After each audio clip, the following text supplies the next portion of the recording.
പക്ഷെ ഒരു കാര്യം ഞാൻ പറയാം, എന്നെ അറസ്റ്റ് ചെയ്യുന്ന ഒരു സാഹചര്യം ഉണ്ടായാൽ ഒരാഴ്ചക്കുള്ളില് നമ്മുടെ മുഖ്യമന്ത്രിയുടെ ഓമനപുത്രിയെ ഞാൻ അകത്താക്കും.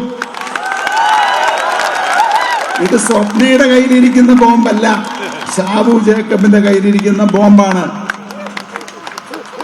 എന്നെ എതിർക്കുന്ന സഹാക്കള്, എന്നെ എതിർക്കുന്ന MLA, ഈ ജില്ലാ നേതൃത്വത്തിനോടാണ് ഞാൻ പറയുന്നത്, എന്റെ കയ്യിലിരിക്കുന്ന ബോംബ് ആറ്റം ബോംബാണ്.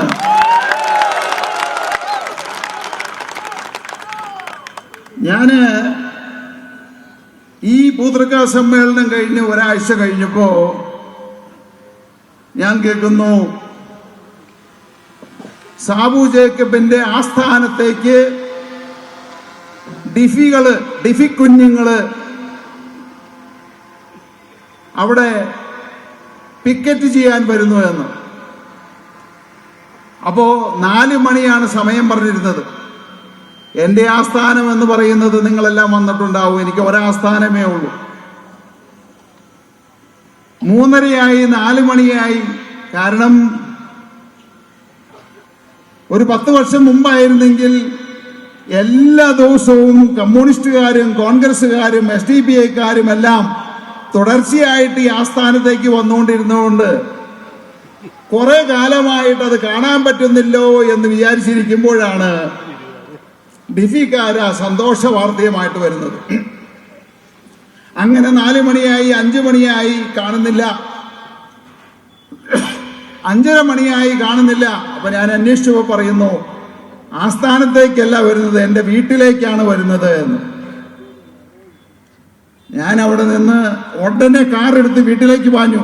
കാരണം ഇനി ചിലപ്പോ കാണാൻ പറ്റിയില്ലെങ്കിലോ, കുറെ കാലമായി ഇത് കണ്ടിട്ട്.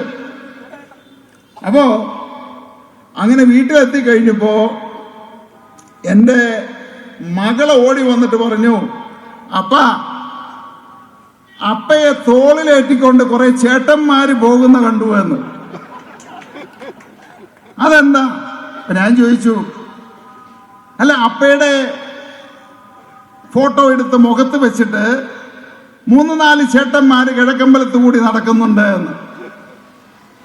അപ്പൊ ഞാൻ പറഞ്ഞു, അങ്ങനെയാ മോളെ, എന്നോട് ചിലർക്ക് സ്നേഹം കൂടുമ്പോ അവരെന്നെ തോളിലേറ്റിക്കൊണ്ടുപോയി നടക്കും. ഇനി കുറച്ച് കഴിയുമ്പോ അവരിന്നോട് വരും അപ്പയെ ചുവന്നുകൊണ്ട്. ഇവിടെ വന്നു കഴിഞ്ഞിട്ട് അപ്പയെ അവിടെ ഇടും, ചവിട്ടും, കത്തിക്കും.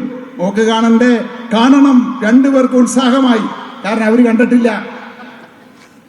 അപ്പോ അങ്ങനെ ഞാൻ വീട്ടിൽ കാത്തിരിക്കുക. 6 മണിയായി, 6:30 കാണുന്നില്ല. അപ്പൊ കേൾക്കുന്നു പുറപ്പെട്ടിട്ടുണ്ട് എന്ന്. കാണാനുള്ള ആകാംക്ഷ കൊണ്ട് കുട്ടികളും ഞങ്ങളും ഭാര്യയും എല്ലാവരും കൂടി പുറത്തിറങ്ങിയിരിക്കുക. അപ്പൊ കേൾക്കുന്നു അവര് ഇടയ്ക്ക് വെച്ച് നിർത്തി, അവിടെ വെച്ച് തന്നെ കത്തിക്കാൻ തീരുമാനിച്ചു എന്ന്. കുട്ടികൾക്ക് നിരാശയായി. ഞാൻ പറഞ്ഞു, സാരമില്ല, അടുത്ത സമ്മേളനം നടക്കുന്നുണ്ട്, മിക്കവാറും അടുത്ത ആഴ്ച വരും. അപ്പോ അതുകൊണ്ട് നിങ്ങൾ നിരാശപ്പെടണ്ട എന്ന് പറഞ്ഞു. അപ്പോ അങ്ങനെ അവര് അന്നാലിമരത്തിന്റെ മുമ്പിൽ വന്നു കഴിഞ്ഞപ്പോ അവിടെ നിന്ന് അങ്ങോട്ടൊന്നും പോയില്ല, അവിടെ വെച്ച് കത്തിക്കാൻ തീരുമാനിച്ചു. എന്നിട്ട് വിളിച്ചു പറഞ്ഞു, സാബു ജേക്കബിനെ കത്തിക്കും, പച്ചയ്ക്ക് കത്തിക്കും എന്ന്. നിങ്ങൾ പലരും കണ്ടിട്ടുണ്ടാവും. ഇവരൊക്കെ മടിയന്മാരായിപ്പോയി. ഒരു 5 മിനിറ്റ് കൂടി നടന്ന് എന്റെ വീട്ടിലെത്താം. ഇത്ര ചെറുപ്പത്തിലെ മടിയന്മാരായ ഇങ്ങനെ. പഴയ ഡിഫിക്കാർക്കൊക്കെ ആ ഒരു ഊർജം ഉണ്ടായിരുന്നു. അവരവിടെ വന്നപ്പോ നിർത്തിക്കളഞ്ഞു എന്നുള്ളതാണ്.